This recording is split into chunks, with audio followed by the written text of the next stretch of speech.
esa sabiduría que tiene Cristo, porque Jesucristo dijo, basta al discípulo ser como ¿quién?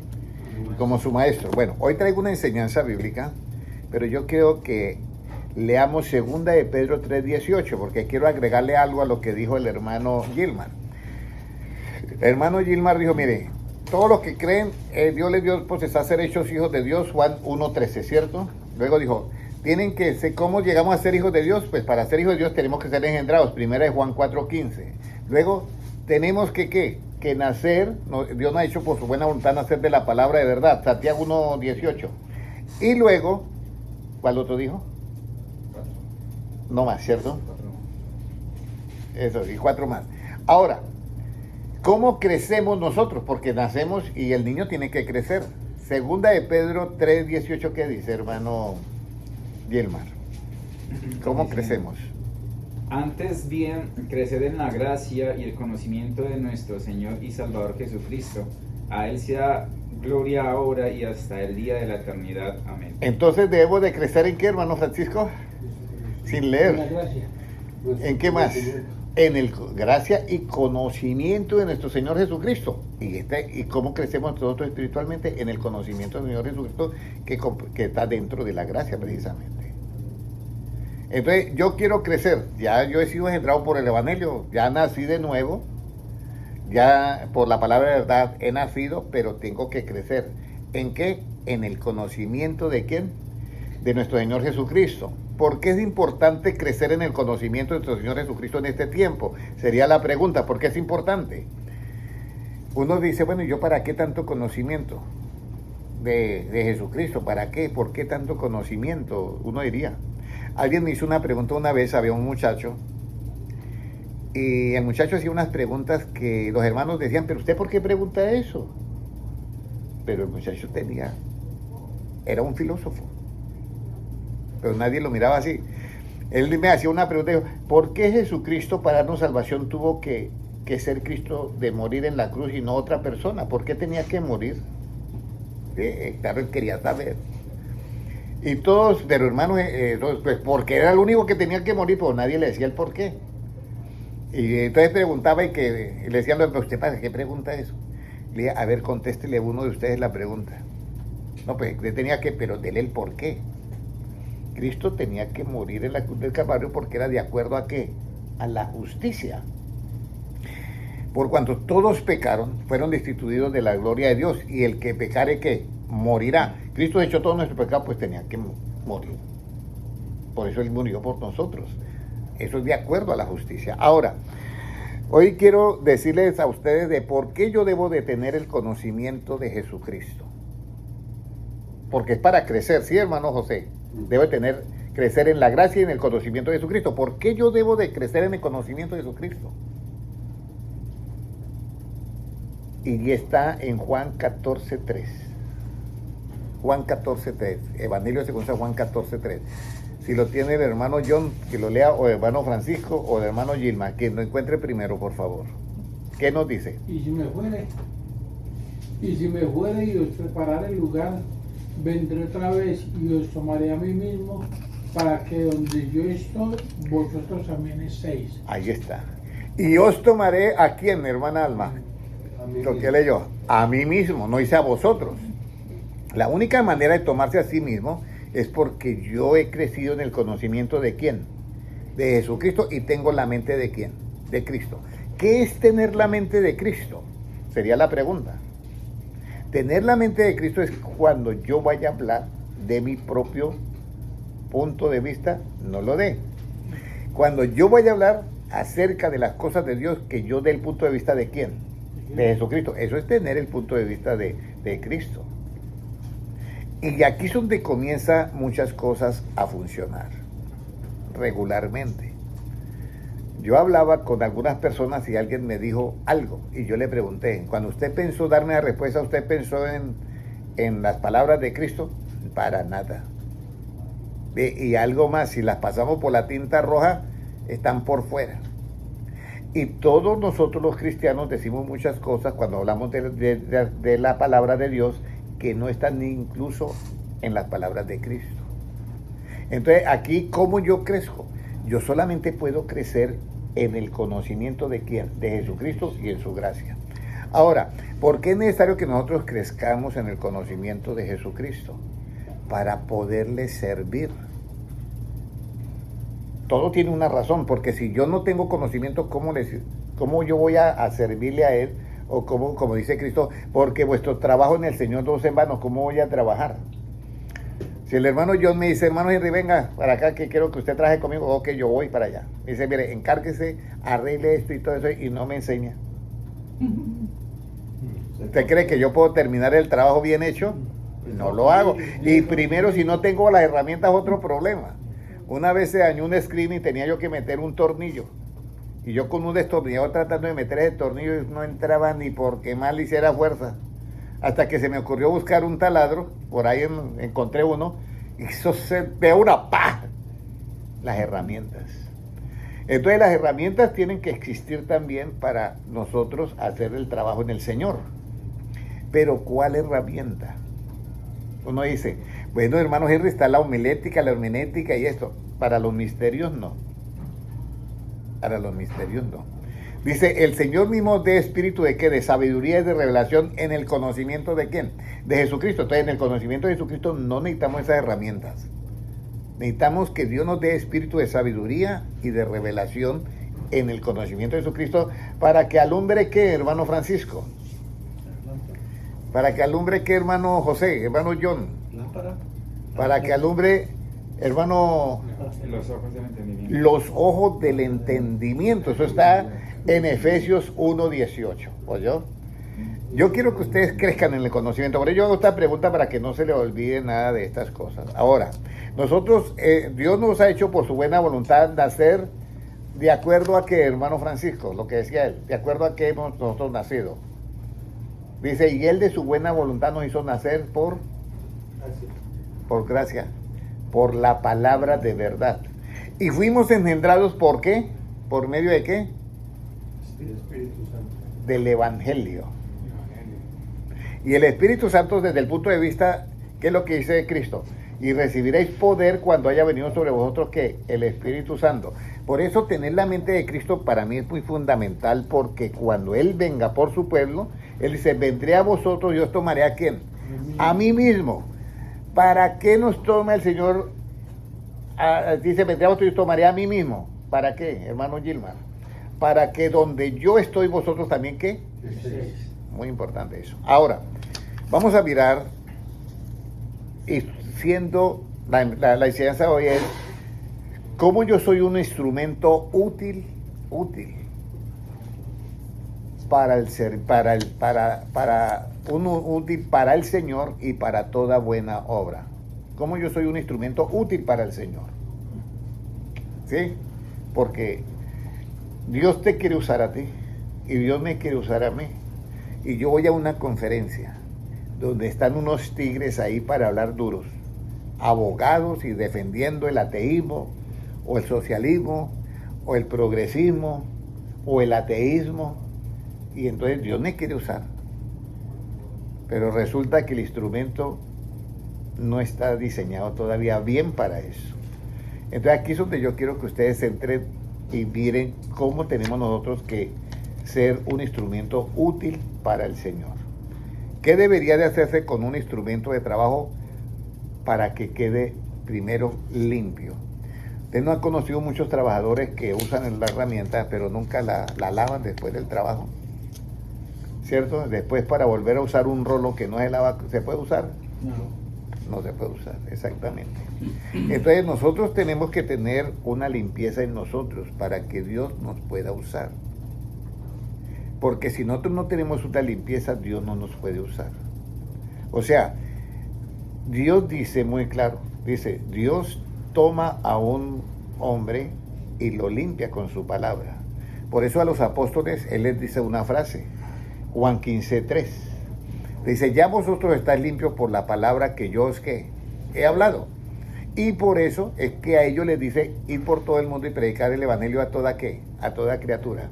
Entonces, la limpieza viene por la palabra, por el evangelio. ¿Qué significa la limpieza? Que yo la recibo en mi conocimiento y la pongo ¿en qué, hermana Alma? En práctica, porque no la pongo en práctica, pues ¿cómo voy a ser limpio? Sí.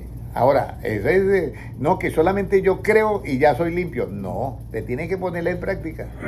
Porque mira, hay un versículo por allá en Santiago, creo que 2:21, dice, tú crees que Dios es uno, bien haces, pero los demonios también creen y tiemblan. Pero ellos lo creen por existencia, pero nosotros lo creemos por beneficio para nosotros y sabemos que es el Dios y a quien le obedecemos. Pero Satanás ni los demonios le obedecen a Dios. Entonces hay dos maneras de creer. Entonces lo más importante es que nosotros creamos la palabra para nosotros ¿qué? Practicarla. Entonces Levítico 11:32, vamos a empezar con Levítico 11:32. ¿Qué debe hacerse con un instrumento de trabajo para que quede limpio? Estos eran los instrumentos que estaban ¿en dónde? Que estaban en el tabernáculo. ¿Ya? Y tenían que limpiarlos. Por eso es que el sacrificio de Cristo en la cruz del Calvario es lo más importante. Por eso es que cuando Juan Bautista ve a Jesucristo dice, he aquí el Cordero de Dios que quita ¿qué? El pecado del mundo. Muy bien, hermana Alma. He aquí el Cordero de Dios que quita el pecado del mundo. ¿Qué nos dice Levítico 11:32? Hermanos y hermanos. Y todo aquello sobre que cayere algo de ellos después de muertos será inmundo, sea cosa de madera, vestido, piel, saco, sea cualquier instrumento con que se trabaja, será metido en agua y quedará inmundo hasta la noche, entonces quedará limpio. Óyeme, en agua. Mire lo que Jesucristo llega de la mujer samaritana y le dice, dame de beber.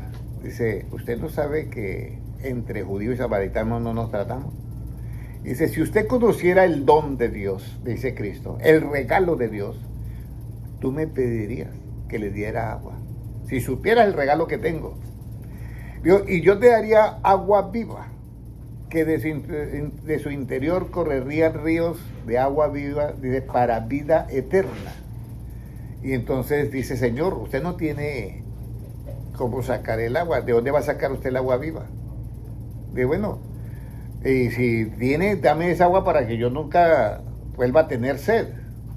Ve y trae tu marido.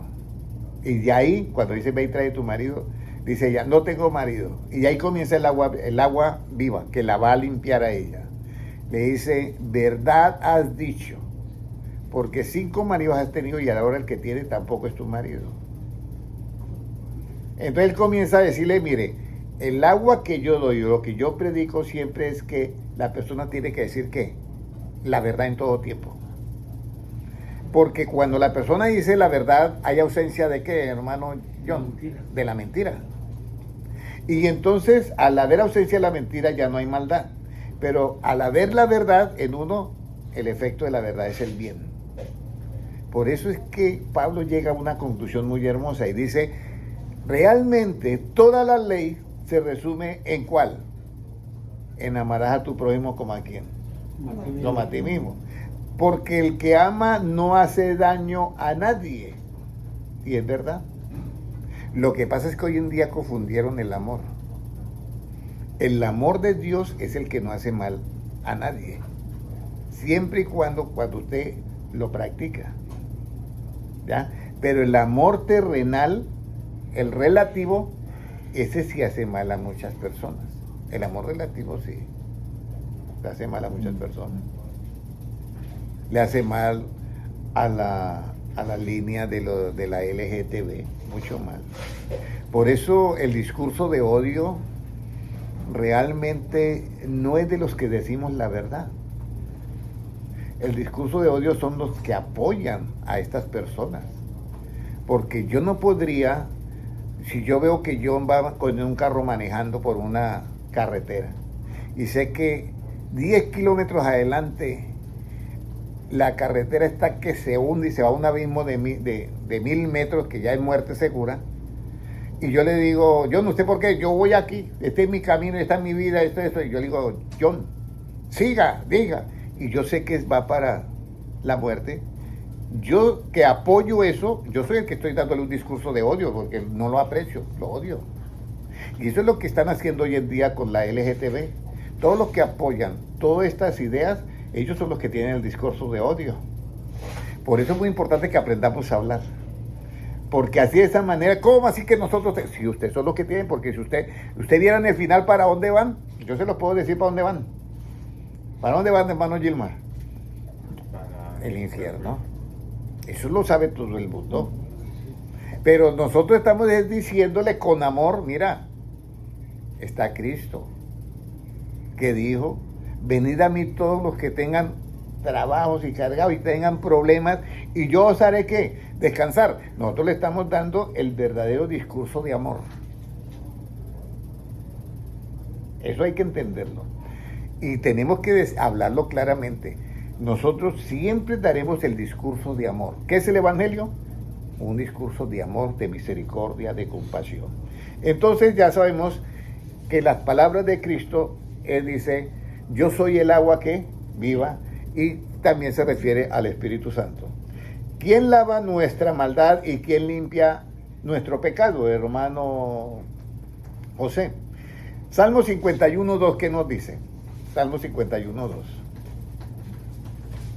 ¿Qué nos dice? ¿Quién lava nuestra maldad y limpia nuestro pecado? Hermano Francisco, a ver cómo le va. Hermano Gilmar. Salmo 51:2, puede leerlo. Lávame más y más de mi maldad y límpiame de mi pecado. Cuando aquí está el rey David, y el rey David era un joven temeroso de Dios. Pero un día, como en él no estaba continuamente el Espíritu Santo, sino que venía por momentos, un día él cae en pecado. Ve una mujer, la codicia, y era una mujer que tenía marido. Y entonces la manda a traer al palacio, está con ella y luego ella se va. Y luego le manda un mensajero, dice, estoy encinta, estoy embarazada. Entonces David trae al esposo, ¿quién era? Urías. Urías, y le da bastante vino, y le dice, que era un capitán del ejército también, le dice, vaya para tu casa y quédate allá. No, yo como en tiempos de guerra voy a dejar a ti el rey de aquí solo. Y lo embriaga y a borracho se quedó ahí cuidando al rey. Entonces él dijo, esto se me está complicando ahora porque yo voy a quedar acá un adúltero delante de todos. Y aquí es donde yo veo que el rey David tuvo que reconocer que no era él el que podía andar con Dios como Dios pedía, sino que él tuvo que reconocer que él era un hombre igual que los demás y pudo decir, crea en mí, oh Dios, ¿qué es lo que dice ahí? Léanlo nuevamente y luego leemos el otro. Lávame más y más de mi maldad y límpiame de mi pecado. Eso le dice él a Dios. Señor, yo quiero que primero usted me limpie porque soy un instrumento en tus manos, pero si yo estoy así no puede usarme. Tienes que limpiarme. Pero entonces luego dice, pero hay un problema más en mi corazón. El corazón mío anda mal. Necesito que me des un nuevo corazón, que una nueva mente, que yo piense diferente. Y necesito que, además de eso, me dé un espíritu recto. Entonces le hace esa petición en el versículo 10, léalo ahí está, en versículo 51:10, ¿qué dice? Crea en mí, oh Dios, un corazón limpio y renueva un espíritu recto dentro de mí. Crea en mí, oh Dios, un corazón ¿cómo? Limpio. Y usted sabe que la limpieza viene ¿por qué? Por la palabra. Entonces, cada vez que usted oye las palabras de Cristo y las pone en práctica, usted está creando un corazón ¿cómo?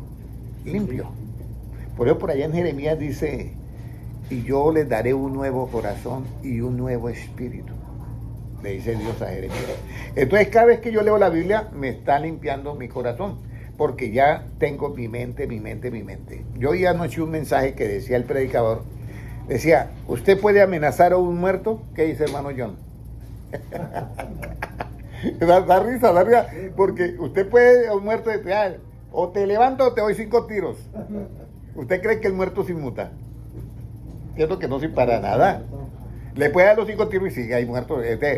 nosotros no podemos amenazar a un muerto. ¿Amenazamos a quiénes? A los vivos. Entre comillas estoy diciendo, es un ejemplo. Ahora, dice el apóstol Pablo, ya no vivo yo, mas Cristo vive en mí. O sea que Pablo estaba muerto, ¿cierto? Cuando yo sé que estoy muerto para este mundo y cuando yo sé que estoy vivo para Cristo. El apóstol Pedro, Jesucristo le dice, mire, antes que el gallo cante, usted me habrá negado, ¿qué? 3 veces. Y yo hacía una pregunta un poquito así como rarita un día y se la hice creo que a los hermanos. Y hoy quiero hacerla a todos los que están conectados. ¿Cuántas veces cantó el gallo antes de que negara a Pedro? A Jesús. ¿Cuántas veces? Una. ¿Qué dice, hermano? 3 veces. ¿Qué dice, hermano Gilmar? Ninguna. Porque lo que le dijo Cristo fue, antes de que el gallo cante 3 veces, antes de que el gallo cante, me habrán negado 3 veces. ¿Sí me entiende? Entonces, no, el gallo nunca cantó después de que lo negó. ¿Correcto? Por eso es que él dice que había negado y canto y Dios bendito, he negado al Señor. ¿Por qué Pedro negó delante de los que le preguntaron que no conocía a Jesús? ¿Porque estaba muerto o porque estaba vivo? Estaba vivo. Y temía que le podía pasar algo. Y eso es lo que hoy se tienen que preguntar los predicadores. ¿Voy a cambiar yo el mensaje de Cristo por una amenaza de algo? Porque ellos piden que nosotros le tengamos lo que es que respetemos sus ideas y que seamos con ellos condescendientes. Pero a nosotros sí nos reprimen y nos sentencian. Entonces, ahí en Canadá ya no se puede leer Romanos 1, 26 y 27, porque te llevan a la cárcel. Entonces, ¿qué van a decir los pastores vivos? No, vamos a tratar de no leerlo, pero no, déjenos libres. ¿Y qué van a dejar los pastores muertos para el mundo?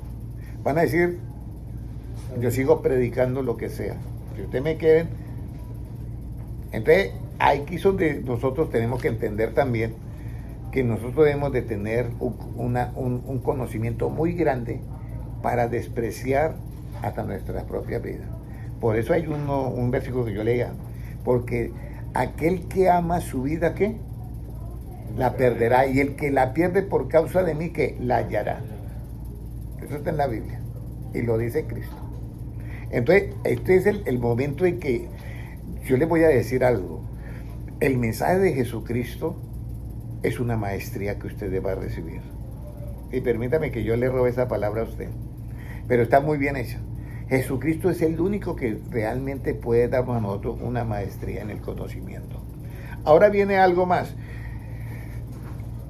Del rey David le dice, Señor, créame un corazón limpio y renueva un espíritu recto dentro de mí. Pero ¿cómo David podía tener un corazón limpio? O el joven David, ¿cómo podía tener un corazón limpio? Salmo 119, 9. ¿Cómo cree usted, hermano John, que podía tener un corazón limpio? Hermana Alma. Mire, o sea, una mente limpia, ¿cómo podíamos tener? Mire, hermano Francisco, léalo ahí, por favor, 119, 9. ¿Con qué limpiará el joven su camino? Con guardar tu palabra. Ok, entonces ahora sí, hermana Alma. ¿Cómo puedes tener un corazón limpio el que sigue a Cristo? ¿Guardando qué? Guardando las palabras de Él. Ahora ya está listo. Ya no necesitamos ya no necesitamos que nos hagan a nosotros, bueno, en el corazón de carne, hay que sacarle toda esa grasa y le hacen eso que es ¿cómo es que se llama eso? Un cateterismo. Pero nuestro cateterismo en nosotros no existe a nivel espiritual. Entonces, para yo tener un corazón limpio, hermano José, yo tengo que guardar las palabras de ¿quién? De Cristo. Exactamente. Entonces, estamos ya limpiando el instrumento con el cual nosotros vamos a hacer un instrumento útil al Señor. Ahora viene, ¿qué hace Dios para que una ciudad se llame ciudad de justicia y ciudad fiel? ¿Qué hace Dios? ¿Ya? Porque uno dice, yo limpio mi corazón con las palabras de Cristo, pero hay que ir más allá. ¿Por qué las palabras de Cristo nos limpian? Hermano José, ¿por qué las palabras de Cristo nos limpian, hermano Francisco? O sea, yo voy bajando los niveles, ¿sí me entiende? Y profundizando. Hermano John, ¿por qué cree usted que las palabras de Cristo me limpian el corazón? Uno dice, porque las palabras abundan por todos lados, pero hay palabras que antes me empuercan más. Pero las palabras de Cristo me limpian. Porque da sabiduría. ¿Qué más? Justicia. Justicia. Esa es la palabra. Justicia, porque la justicia se revela en donde, en el Evangelio por fe. Entonces, la justicia, por eso las palabras de Cristo nos limpian a nosotros. Por eso las mentes reprobadas no pueden aceptar, no pasan el examen con las palabras de Cristo. Y ahorita abunda la mente reprobada. La LGTB tiene una mente reprobada. Por eso ellos no le hacen justicia ni al hombre ni a la mujer. Porque para hacerle yo justicia al hombre, yo tengo que decirle que la verdad. Y con la verdad es que es limpio el corazón. Y para hacerle justicia a la mujer, yo le tengo que decir la verdad a la mujer. Hasta aún la verdad científica y la verdad orgánica y la verdad de todo. Si yo no les hago eso, el corazón de ellos no va a estar limpio y el final de ellos es triste. Nosotros tenemos el mensaje del amor, pero los que apoyan a ellos para que vayan al abismo, ellos los odian. Porque no. Yo le agradezco a un amigo que me diga, Henry, mira, yo le oigo un ruido a ese carro raro. Y yo soy mecánico. Parece que la tijera está, que se va. Y yo digo, ¿cómo así que la tijera? Yo no sé ni qué es la tijera. Y bueno, entonces me agacho, mira, a ver, uy, don Henry, le queda apenas medio centímetro. ¿Usted cree que en una curva y en carretera dónde llego yo? Entonces yo voy a decir que el que me está diciendo la verdad de que yo voy mal, ¿me odia o me ama? Nosotros amamos a los homosexuales porque le decimos la verdad. Nosotros no tenemos discurso de odio contra ellos. Que ellos lo ven de otra manera, problema de ellos, no es problema mío. Yo estoy con la verdad y tengo que decirla. Ahora, ¿qué dice Isaías 1:25 para mirar la justicia? ¿Cómo limpia la justicia? ¿Cómo limpia su palabra? Isaías 1:25, hermano Gilmar, por favor. Y volveré mi mano contra ti y limpiaré hasta lo más puro de tus escorias. Y lo más puro tus escorias y quitaré toda tu impureza. Siga leyendo. Restauraré tus jueces como al principio y tus consejeros como eran antes. Entonces te llamarán ciudad de justicia, ciudad fiel. Entonces, ¿cómo va a limpiar esa ciudad? Pero lo limpia ¿con qué? Con justicia, una palabra de verdad. Porque es que con la palabra de verdad se hace justicia. Aquí hay una falta de conocimiento en el mundo entero, sobre todo en todos estos líderes que apoyan todas estas cosas. Todo este desorden, muy bien, me gusta esa palabra, todo este desorden, que apoyan todo este desorden, porque no están usando la palabra de verdad, ni la científica, ni nada. Y con la palabra de verdad es que se puede limpiar toda una ciudad. Y entonces será llamada ciudad de justicia y ciudad fiel. Ahora, ¿qué se limpia? Ahora, vamos a mirar directamente, vamos a ir. ¿Cómo nos limpia Dios ahora en la iglesia? Uno dice, ¿y cómo así que en la iglesia? La iglesia tiene que estar limpia. Y muchos dicen, el único lugar limpio que hay es la iglesia. Y yo le voy a decir algo. Jesucristo andaba con los 12 ¿qué? Y los 12 apóstoles, había uno que no estaba limpio. ¿Y podemos decir que Jesucristo era mal pastor? No, era el mejor. Era el que le estaba dando la maestría. ¿Cómo me quedó sonando la palabra? El que estaba dando la maestría a todos, pero había uno que estaba mal y había el otro que le bajó la oreja al otro. Era un machetero terrible. Entonces, ahora, ¿cómo nos limpia Dios a nosotros? Mire lo bonito. ¿En dónde entró la limpieza? Acá, Juan 15:3. Vamos a mirar lo bonito, cómo el apóstol Pedro fue limpio. Mira.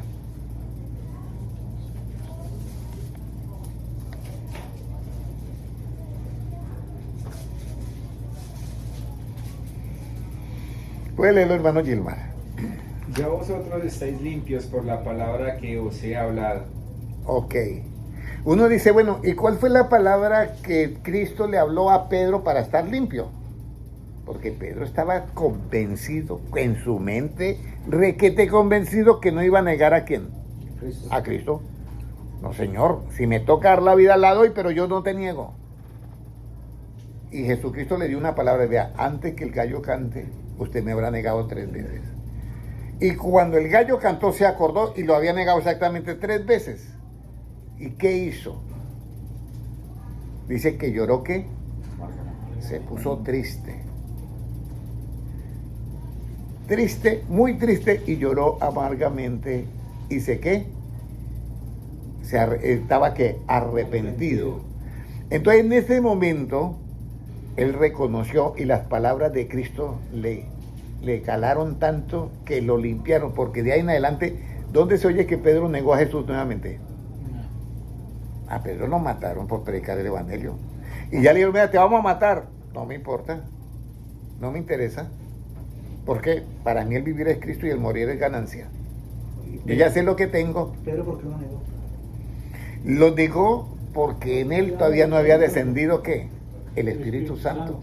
Entonces él estaba en lo humano, y en lo humano no tenía poder. Por eso Jesucristo dice en Hechos 1:8, recibiréis poder cuando haya venido el Espíritu Santo. Entonces, ay, con que usted es lo mismo que ellos, usted hasta habla igualito. No, yo ni conozco a ese hombre. Y se dijo hasta malas palabras. Pero cuando él reconoce, él dice, esto está mal. Entonces tiene un arrepentimiento que es de parte de Dios, una tristeza que es de parte de Dios, y esa tristeza que es de parte de Dios es ¿para qué, hermano Gilman? Para arrepentimiento. Para arrepentimiento. Y de ese arrepentimiento, ¿él se puede arrepentir? No. ¿Qué dice, hermano John? ¿Y por qué no se puede arrepentir? Porque es un arrepentimiento que a usted nunca le va a pesar. Ay, qué bueno que yo me arrepentí, me entregué a Dios, y mira ahora lo que yo estoy disfrutando acá en el cielo. Hay arrepentimientos del cual usted se arrepiente, pero del arrepentirse frente a cometer un error, de ese no tiene usted que arrepentirse. Y búsqueme ese versículo. Produce tristeza según Dios. Por eso es bonito estas enseñanzas bíblicas, porque te pone a volar la mente y entra en la sabiduría de Dios. Hay una tristeza que la produce Dios por sus palabras, y ese es para arrepentimiento, el cual no tiene que arrepentirse. Es según Dios, es para vida. Pero hay otra tristeza que produce el mundo, porque Pedro lloró amargamente, y Judas Iscariote también, ¿qué? También se lloró, y fue y se arrepintió, pero se ahorcó. Porque es que el arrepentimiento de la tristeza de Judas Iscariote no era según Dios, sino era según que el mal. Entonces por eso terminó en muerte. Pero la tristeza que era según Dios, que era en Pedro, era para vida. Y eso lo dice la Biblia. ¿Lo encontró, hermano Gilmar? Mire, aquí va para que usted se dé cuenta que 2 tristezas se parecen, pero no es lo mismo. Porque el otro también estaba triste y dijo, y devolvió arrepentida, he entregado a alguien a sangre inocente. Allá tú le hicieron los sumos sacerdotes. Pero el arrepentimiento de Judas Iscariote era diferente al arrepentimiento o a la tristeza de quién. ¿Por qué lo traicionó Judas? Judas lo traicionó por un asunto muy elemental. Dinero. No, dinero no. Amor al dinero, que es diferente. Porque el dinero no es malo, pero tenía tanto amor que dijo, no, aquí yo me voy a ganar un billetico. Y entregó a su maestro el amor al dinero. Muy bien todas esas preguntas, porque los hermanos tienen que tener una mente ágil. Cuando pregunte, hermano John, algo, ustedes tengan la respuesta también, porque voy a decir, contéstele fulano de tal. El amor al dinero es la raíz de toda ¿qué? De todo. Amargura. Entonces él va y vende y produce. Ahora vamos a mirar las 2 tristezas y los 2 arrepentimientos. Porque la tristeza que es según Dios produce un arrepentimiento para salvación, de que no hay que arrepentirse, pero la tristeza del mundo produce muerte. Entonces la tristeza de Judas Iscariote, ¿qué le produjo? Incluso, la cita bíblica, ¿cuál es? Segunda de Corintios 7:10. Segunda de Corintios, ¿qué? 7:10. ¿Y quién quiere tener esa cita bíblica de memoria? Mi hermano José quiere memorizar la segunda de Corintios 7:10 para el próximo 8 días. Ok, listo. Entonces, aquí Pablo se mató. ¿Ah? Pablo se mató. Claro, porque una tristeza según el mundo es para El muerte. sentimiento no lo dejó ir. Pero nadie puede decir, hay muchos predicadores que dicen, no, él se arrepintió y aunque se ahorcó, fue salvo. Preguntémosle a Cristo qué dice. Señor, los que aquí me diste, aquí están. Solamente se perdió ¿qué? Así lo dice Cristo, solamente se perdió el hijo de perdición. Entonces tenemos acá, hermana Carol Cecilia, Dios te bendiga. Pablo César, hermano Álvaro Martínez, Dios les bendiga. Bueno, aquí tenemos esta parte que es muy importante, somos limpios por la palabra. Y segunda de Corintios, ¿qué es, hermano José? Acá está la tengo. ¿Qué es la cita bíblica? 7:10. 7:10, ok. Segunda de Corintios 7:10. Ahora, ¿cómo Dios escoge los instrumentos para servir en la iglesia? ¿Cómo Dios los escoge? Porque uno dice, no, pero para yo llegar a servir y yo que tengo tantas cosas. ¿Sí me entiendes? Mucho, porque ahora se piensa, no, y hay muchos que caen en ese error. Te invito a la iglesia. No, cuando yo esté ya bien, voy a la iglesia, pero ahorita que estoy mal, ¿para qué voy? Sí lo dicen muchas personas, ¿sí o no, hermano John? Y no, ahorita para qué yo. Y le hacer allá los ganisas al diablo, así lo dicen. No, el dicho colombiano, ¿ya? Entonces, uno dice, bueno, ¿y Dios está buscando gente perfecta o gente imperfecta? Dice, porque yo he venido a buscar y a salvar lo que se había perdido. Pero Dios se pone una meta para usar a un hombre que era lo más contrario que había. Que tanto los apóstoles ni querían ni encontrarse con él, pero oraban. Y Dios dice, ese es un instrumento que a mí me va a servir. Hechos 9:15, ¿qué dice?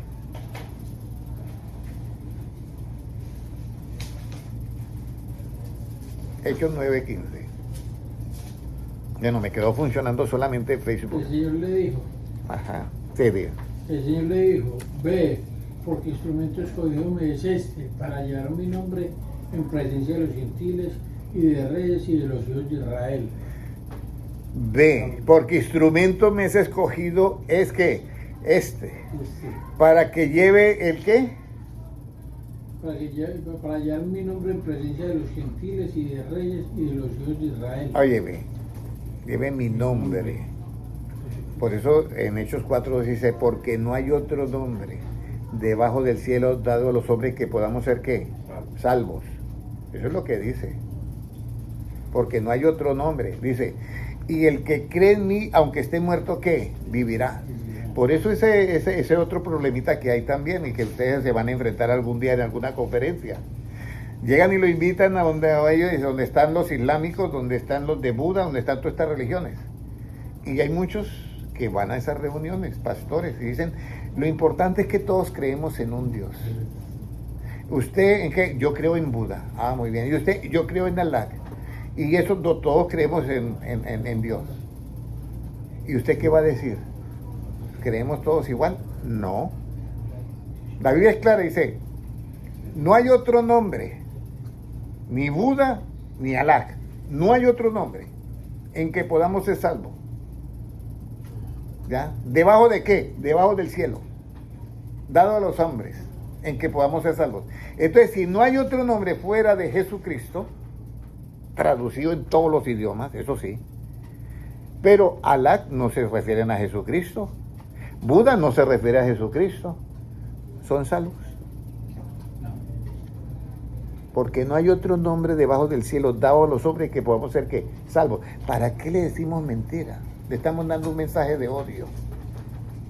Los odiamos tanto que queremos que se pierda. Digámosle la verdad porque los amamos. Dígale, yo lo siento mucho que usted crea en Buda, pero ese nombre no te va a salvar. Yo lo siento que usted crea mucho en Alá, pero es claro que en el único que hay salvación es en Cristo Jesús. Y si le dice, ¿y por qué tiene que? Porque sería la pregunta que tú me deberías de hacer. ¿Y por qué tiene que ser solamente en ese nombre? Porque si usted no me la hacen, a usted se la van a hacer. ¿Y por qué tiene que ser solamente en ese nombre? ¿Sí o no, hermana Alma? ¿Y Alá es árabe? Alá es árabe, sí, islámico. Entonces, viene la pregunta, ¿por qué tiene que ser únicamente en ese nombre? Porque fue el único que murió, ¿y qué? Y resucitó. ¿Buda resucitó? No. ¿Alá resucitó? No. ¿Y qué más les sigo nombrando? Ninguno ha resucitado y ha vivido para siempre. Aquí.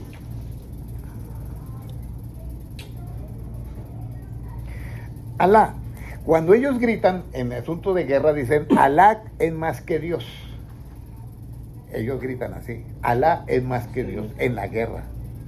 O sea que ellos, Alá está por encima aún de Dios. Entonces aquí nosotros tenemos que tener muy en cuenta lo que es nosotros exponer y confesar a Cristo delante de ¿qué? De los hombres. Yo no tengo que confesar. Yo voy a la conferencia que sea. Y yo les voy a decir esto. Vienen momentos que no van a ser fáciles para el pueblo de Dios, que usted tiene que definirse. O acá o allá. Por eso es que Jesucristo fue muy claro cuando Él dice a los apóstoles, ustedes también se quieren ir. Eso se lo dijo a los 12. Porque todos los discípulos se fueron. Todos los mataron. Todos no se fueron, lo dejaron a Él y se fueron. Y entonces Él, claro, tenía muchos discípulos, eran más de 500 y se fueron. Porque Él estaba diciendo, el que no come mi carne y bebe mi sangre, pues no es digno de mí. Entonces, esto está raro, como que se le dañó la mente. Pero no se esperaban al final que dijo, la carne para nada aprovecha. Las palabras que yo hablo son ¿qué? Espíritu y son vida. Y le dice a Pedro, oye, ¿ustedes todos se quieren ir también? Señor, ¿a quién iremos si solamente tú tienes palabras de vida ¿qué? Eterna? Alá no tiene palabras de vida eterna. Mahoma no tiene palabras de vida eterna, que escribió todo esto de los islámicos. Buda, menos. Jesucristo tiene palabras de vida eterna. Por eso es que nosotros tenemos que dar este mensaje de amor a todos ellos. No queremos que ellos terminen mal. Ahora, ¿cuál es la diferencia entre instrumentos de iniquidad e instrumentos de justicia? Romanos 6:13. Ya vemos que Dios escogió a quién, a Saulo de Tarso, y lo convirtió en un apóstol. Y Saulo de Tarso no era únicamente que negaba el evangelio, sino que él consintió en la muerte de Esteban. Él era un muchacho y fue el que le tuvo la ropa a los que lo estaban apedreando y matando a Esteban. Y fuera de eso, él perseguía a todos los hermanos. Pero Dios dijo, venga para acá que yo lo necesito aquí. Y le pegó una limpieza tan grande que sirvió a Dios como apóstol. ¿Qué nos dice Romanos 6:13, hermano Francisco? Ni tampoco presentéis vuestros miembros del pecado como instrumentos de iniquidad, sino presentaos vosotros mismos a Dios como vivos de entre los muertos, y vuestros miembros a Dios como instrumentos de justicia. Entonces acá entendemos que todos nuestros miembros tienen que ser instrumentos de qué, hermano Francisco, sin leerlo. Así es lo que recuerdo que leyó. ¿Instrumentos de qué? De justicia. Cuando yo convierto todos mis instrumentos, todo mi cuerpo en instrumentos de justicia. Por eso dice, porque nosotros somos vivos de entre qué, entre los muertos. Por eso Jesucristo dice, el que oye mi palabra, que esté muerto, ¿qué? Vivirá. Entonces todos mis instrumentos tienen que ser con qué, con justicia. Entonces yo tengo que mirar a alguien y lo miro con qué, con justicia. Yo le hablo a alguien y tengo que hablarle con qué, con justicia. Todos mis instrumentos tienen que ser ¿qué? Con justicia. Tengo que presentarlos a Dios como instrumentos de qué, de justicia. Y la única manera que yo puedo hablar, oír, mirar, todo, mi vida, todo con justicia, es cuando yo me ciño estrictamente a las palabras de quién, de Cristo. Entonces, soy un instrumento de qué, de justicia en las manos de Dios. Pero el apóstol Pedro, cuando él le baja la oreja al otro, él comete ahí una acción de ¿con qué? Con injusticia. ¿Y por qué le baja la oreja? Porque Pedro quería defender a quién, a Jesucristo. Y él pensaba que defendiéndolo era atacando a los otros, porque eso es en lo relativo, se hace eso.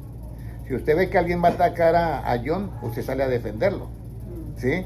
Y coger lo que tenga a mano para poder defenderlo a él, del otro que le quiera pegar. Y esa era la idea que tenía el apóstol Pedro, que esa es la manera de defender a Cristo. Y Cristo le dice, Pedro, guarda eso porque allá afuera están los romanos y tienen una ley que el que a hierro mata a hierro que debe morir. Es lo primero que le dice. Pero luego le da la razón para usted ser un instrumento de justicia. Le dice, mira, ¿cómo yo voy a cumplir todo si usted ahorita no me deja que yo vaya a la cruz? Es necesario que todo lo que está escrito se cumpla en mí para yo tener el propósito de salvar al mundo entero. ¿Ya? De cumplir las palabras de Cristo es hacer ¿qué? Justicia. Entonces, en ese momento había una defensa relativa. Y Pedro estaba, hago la pregunta porque esto es para encajarlo acá. ¿Pedro estaba vivo en lo relativo o estaba muerto en lo absoluto? ¿O estaba muerto en lo relativo o vivo en lo absoluto? ¿Qué es lo relativo? Lo de este mundo. Usted sabe que al muerto no se le puede ¿qué? Amenazar porque no reacciona. Pero Pedro reaccionó. ¿En qué lado estaba él vivo? Relativo. En el relativo. Y este versículo dice, porque nosotros fuimos ¿qué? Léalo nuevamente, hermano Gilmar, el de Romanos 6:13. O léalo, hermano Francisco, y lo tiene ahí. Nosotros Ni tampoco presentéis vuestros miembros al pecado como instrumentos de iniquidad, sino presentaos vosotros mismos a Dios como vivos de entre los muertos. Vivos entre los muertos. Ahí está vivo entre los muertos. ¿Qué se refiere? ¿Está muerto en lo qué, hermano Francisco?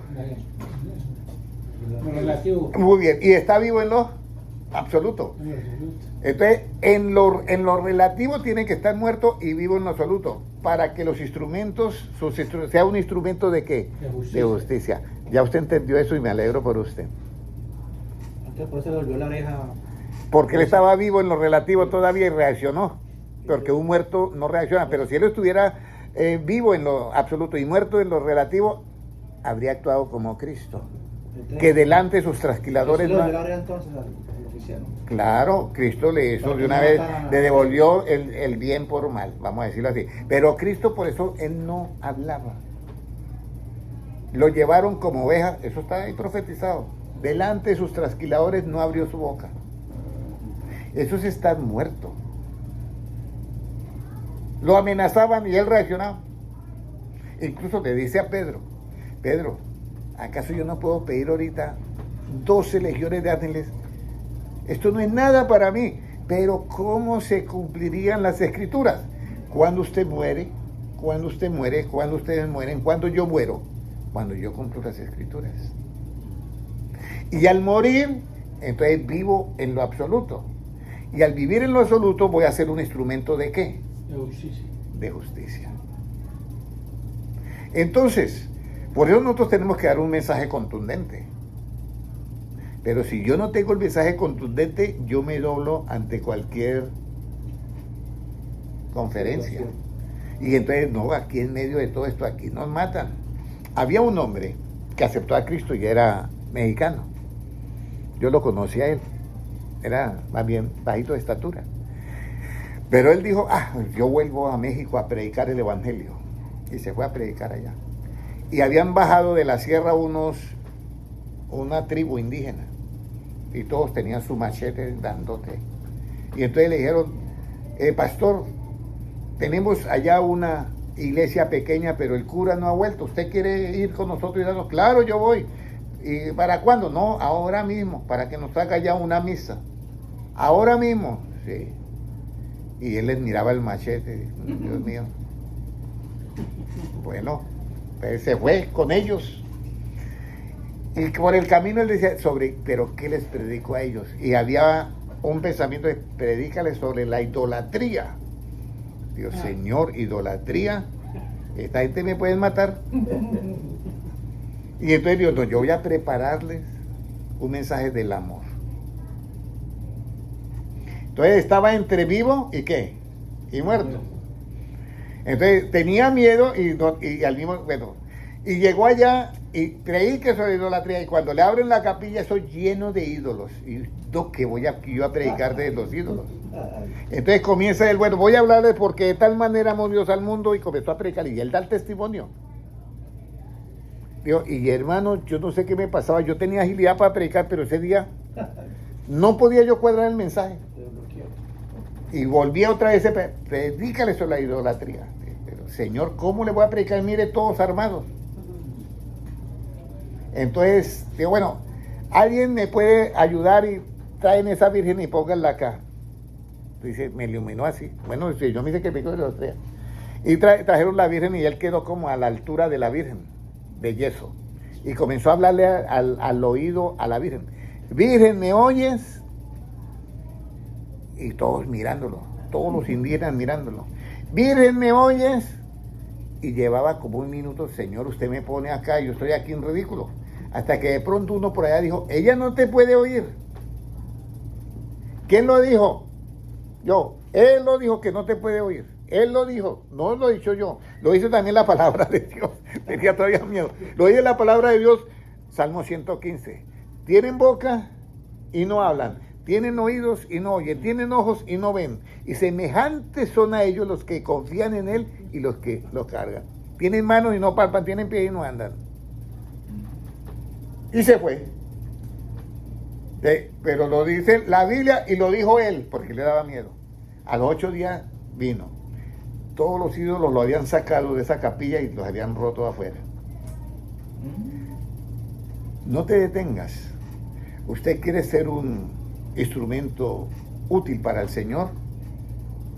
Tienes que morirte y tienes que vivir en lo absoluto. Pero si no te mueres en lo relativo, vas a sentir miedo. Y entonces, no, aquí, hermano Henry, vámonos que aquí nos van a matar. Sí me está comprendiendo, hermano Francisco. ¿Hasta dónde, hermano José, estamos nosotros muertos y hasta dónde estamos vivos? Entonces, para ser un instrumento útil tenemos que morir y ser limpios. Ahora, último versículo y terminamos. ¿Cómo llego yo a ser un instrumento para honra y útil al Señor? Segunda de Timoteo 2:21. Segunda de Timoteo 2:21. Ahí terminamos la enseñanza de hoy. Segunda de Timoteo 2:21.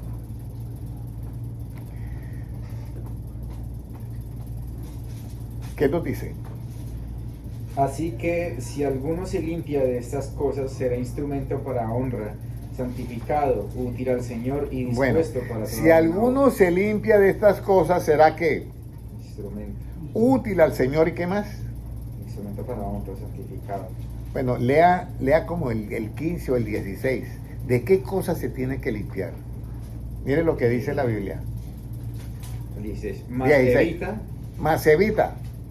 Profanas y vanas palabrerías. Profanas y vanas palabrerías. De eso hay que limpiarnos. Profanas y malas palabrerías. ¿Qué significa eso? Que nosotros tenemos que usar un lenguaje muy pulido, como el de Cristo. Ya no palabras con doble sentido. Usted sabe que hay países donde se habla mucho con doble sentido. ¿Ya? Al cristiano no le queda bien eso. Hay también lo que son truhanerías. O sea, con mucho chiste. Tampoco queda bien eso. Porque truhanería es chiste. Y dice, evita toda clase de truhanerías. Entonces, yo una vez estaba, dije, Dios mío, pero, Señor, usted nunca dijo un chiste. Y él en la mente me dijo, busquen el Evangelio si yo tengo un chiste. ¿No? Entonces, a veces uno comete esos errores, pero Dios dice ahí, evita todo eso, vanas palabrerías y profanas. ¿Qué más hay que limpiarse? Siga ahí mirando, mire. Mas evita profanas y vanas palabrerías, porque conducirán más y más a la impiedad, y su palabra carcomerá como granera, de los cuales son Himeneo y Fileto. Como gangrena. Como gangrena. Sí, gangrena. Sí. Bueno, nuevamente. Pero ya se acá, desde el 15 será. Sí. Procura con diligencia presentarte a Dios aprobado, como obrero que no tiene de qué avergonzarse, que usa bien la palabra de verdad. Que usa bien la palabra de verdad. O sea, primero, que es un obrero aprobado, que sabe usar bien la palabra de verdad.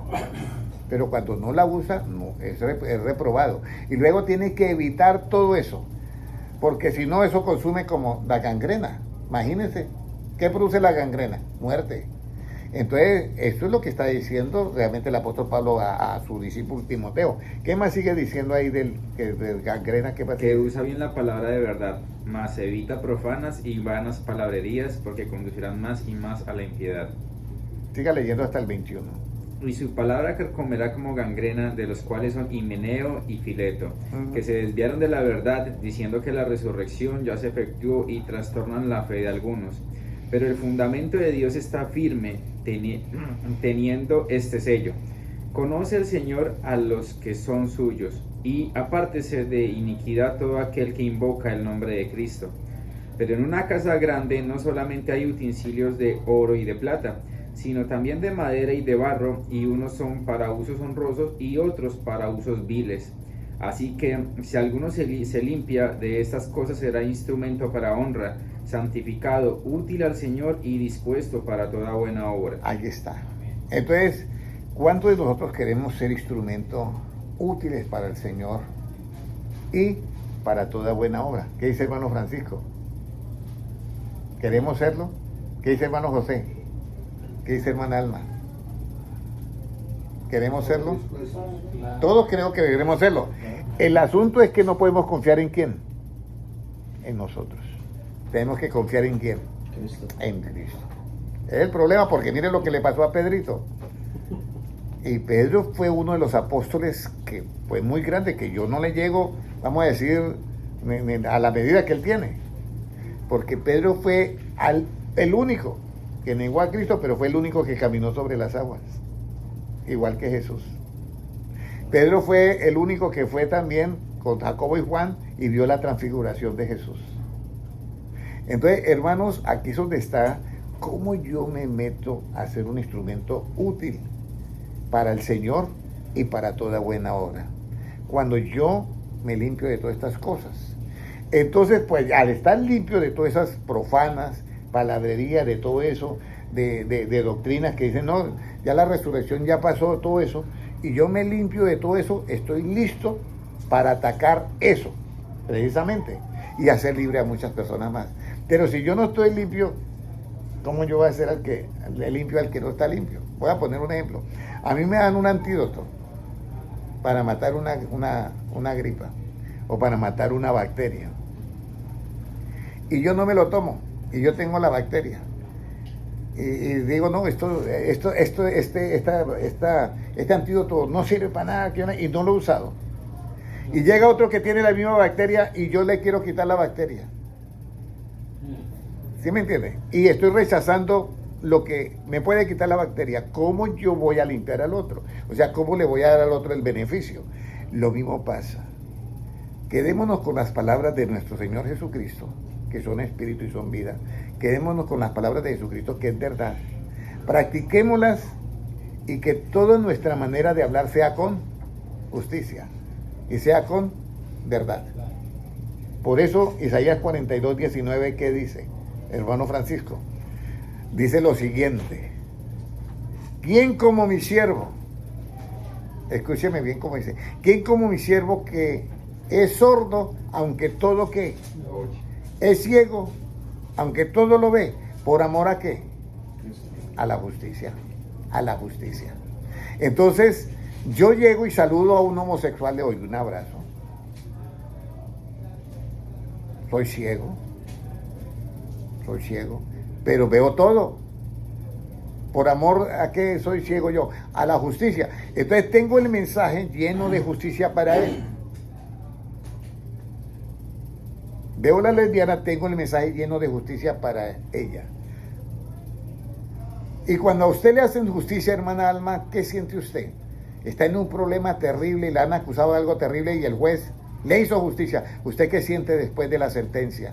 Cuando le han hecho justicia y le quitan ese problema. ¿Qué? Le quitaron todo. Todo lo malo que la estaban acusando. Usted iba para la silla eléctrica, vamos a decirlo. Y le quitan todo eso y le hacen justicia. No, ella no mató, ella está libre. Y el juez dice, señora, usted declarada inocente. Y usted le diga a los periodistas, dice, ¿y usted cómo fue? Es que yo no había hecho eso. ¿Y cómo se? Oh, no, he vuelto a vivir. Eso lo dicen. He vuelto a vivir. Cuando usted le predica a un homosexual y le dice la verdad, usted le está haciendo a él que justicia, le está evitando la muerte espiritual. Preparémonos para conferencias que vengan. Preparémonos que seamos contundentes con la palabra, diciéndole a la gente la verdad, pero con el amor de ¿qué? Con el mensaje de amor, con el amor de Cristo.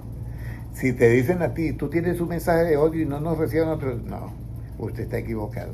¿Por qué? Porque el mensaje de odio es cuando yo no te quiera a ti. Y yo te estoy diciendo algo porque te amo. Y le pone los ejemplos. Como el ejemplo que yo puse de que llega y el hermano no sabe que ahí hay un hueco terrible y va a 80 millas por hora en el carro.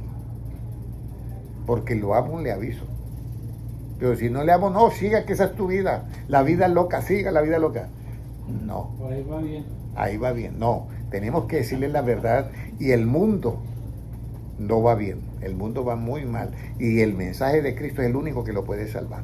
Vamos a orar todos que ya son las 7. Bueno, Padre Celestial, yo te doy gracias por tu palabra. Y Señor, hoy más que nunca confío en que tu palabra no volverá a ti vacía. Señor, oro por aquellos que mirarán este mensaje en el futuro, que lo mirarán en diferido.